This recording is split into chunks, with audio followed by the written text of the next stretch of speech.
Now, she has appeared on our show a number of times, talking very openly about life as a mum to twins with autism. Well, today, Paddy McGuinness is here to tell us why she and husband Paddy are relieved to finally have the same diagnosis for their youngest child, Felicity. Oh, it's so nice to see you. Now, as we said, you've been on the show a few times to talk about your twins, and some people watching at home might think, why is she relieved to get a diagnosis that your youngest has autism?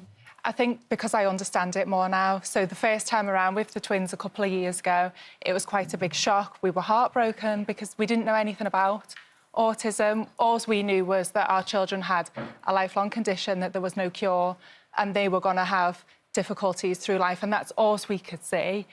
Now, with everything we know, with our own experience with the twins and the knowledge is power when it comes to autism, it just prepared us for the third one. So Felicity's just been diagnosed. We knew it was coming. We saw the signs. Did you see the signs? Yeah, we spotted the signs, so I suppose we were more prepared this time. The last time you were here, you said that you thought that Felicity was showing. What kind of signs were they, out of interest? So the most common is delayed speech or being non-verbal at all, which all three children had.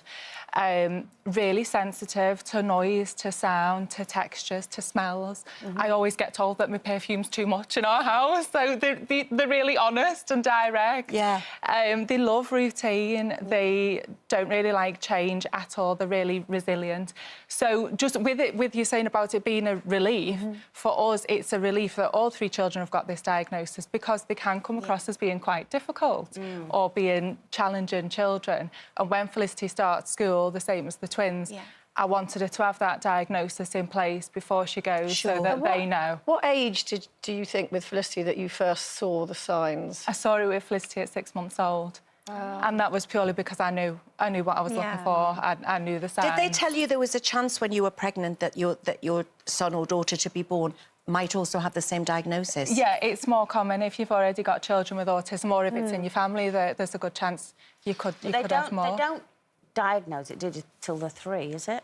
Do they wait till they're 3? Yeah, easier? I mean, well, some are really, really late. I think it depends where you are in the area. It depends what paediatrician you've got or how obvious the signs are. For us, with all three children, it was pretty obvious, so they were all diagnosed. If it's your first child, sometimes you don't know the symptoms, do you? Because you're not looking. I didn't know with the twins, and thinking back now and looking at videos, there's so many signs and symptoms there. It was extremely obvious, but to me, they were just really cute, tiptoeing about. I didn't think that was a sensory problem under the feet. On the tiptoes, right? Yeah, all three of them would tiptoe. Is it more common in boys? Because whenever I read about autism, it always seems to pertain to boys rather than girls. Yeah, well, that's what they say, but I believe that actually it's just that girls display it differently and they hide it a lot more. So. And this is what I was going to ask you, because obviously when we talk about the autistic spectrum, there's many different types of behaviours, and obviously through children it can manifest itself in different ways. So if anyone's watching today and thinking, well, my child does some of the things that you've just said, walking on tiptoes, sound sensitivities, how would they go about getting the child diagnosed? I think, first of all, you speak to your health visitor or your GP. Certainly once they start nursery or school, then you can speak to the staff there and they can refer you on for speech and language therapy, and then from there you'll probably get the ball rolling with the early years support coming in. And yeah, this sort of all happened for us without us realising that we were on our way to a diagnosis the first time around, which is why it was such a big shock. Whereas with Felicity, we knew it was coming. I mean, I was reading earlier about just even the day-to-day routine for you, because you say, you know, they're sound sensitive and the symptoms, but they don't all have the same things, do they? So they don't all have the same likes and dislikes. Like I was looking at breakfast, where one of them wants toast done square, one of them wants done triangles. Yeah, it takes an hour to make 3 rounds of toast, because one likes brown bread, one likes white, one likes one of each, and then one likes it in squares, one likes it in triangles, and one just wants it all over the place. And having to do that every morning. And how do you how do you differentiate between what is their condition and what is them just being a kid that's being naughty? You just learn to know. I mean, all siblings are going to have the quarrels and they're going to not want to share the toys, and that's normal. But there's certain things like, if Felicity's made a beautiful display of all her teddy bears in colour coordination and they're all lined up, I know that's an autistic trait in her, that she wants that kept as it is. Right. So if one of the other children, one of the twins come along and they move it and she has a massive meltdown, that's not her just having a toddler tantrum. For her, that was very important, how she displayed it. Does everything that you're describing, how does that affect you? Because you know everything that keeps your children calm. So therefore, it's very hard for you to hand over to somebody else even just difficult. for the day. It's really, really difficult. I'm only able to be here today really relaxed, and I had a lovely night in a hotel last night. But that's because I knew my mum was at home and my husband was at home. And, you know, 2 years ago, it was different. I was a nervous wreck. It was the first time I'd left them when I came on here to talk about the twins. And it's taken time for the children to get used to Mummy being away for the occasional night for work, and me sort of going, okay, they are okay, I've got to let other people help because I need to leave the house sometimes. And how does it affect relationship-wise? Because, you know, kids affect relationships anyway. Yeah, well, you know, we don't get much time together. My husband works an awful lot. He's doing Top Gear now, so he's flying all over the world. And I will try and make my work time when he's at home because it's sort of the only chance I've got to cover the childcare.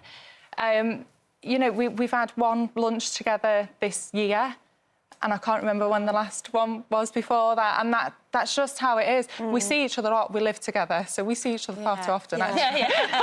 But we don't do dates, we don't do date nights. But there's a big difference between seeing each other when you're, you know, coordinating a house, but just having time. The quality time that we miss, we don't have that. And I think we've just accepted that that's how it is for us. We've been together 13 years, and with our children, when we're at home, we are carers, and that's what we are. We're completely different to, you know, me being here today or when my husband's at work laughing and joking. You've reached a couple of milestones as well this year because, again, like Colin was saying, we're reading and being fascinated by just the minutiae of day-to-day life and things that we just take completely for granted.